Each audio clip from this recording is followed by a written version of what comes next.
ยนในถึง3 กิโลนั้นเป็นหนึ่งสถานอยู่ในนครเป็นทางเคียงน้ำหมู่คนเที่ยวน้องไปมาไม่ขอคงคาเนื้อหลับไหลสู่คนเห็นหนุ่มสาวลอยลิ้นโจกจึงโจกเจ้าหน้าอ่อนสดนักบินกับคนเมื่อยามคอยคำคืนวันเพ็ญแสงเดือนแสงดาวส่องมาสู่อุลาและพาหัวใจซื่นซ้ำเดือดโคตรคืนเสียงแคนกระโมโอยลำเสียงคุยซ้ำเติมความงามสู่เรือลำสุดมนแห่งนี้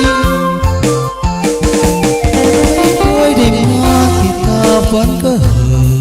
เมื่อหาและหวนคืนมาบ่ได้เลิกลา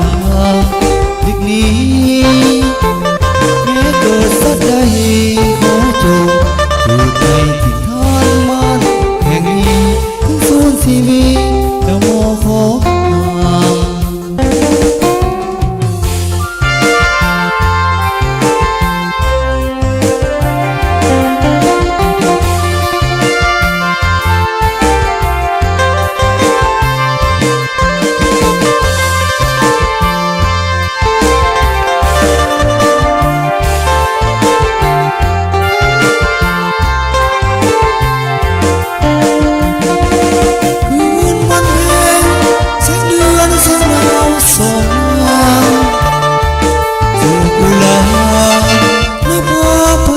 ชื่นชมเดือดร้อนคืนเสียงแคนกระโมโอยลำเสียงคุยซ้ำเติมความงาม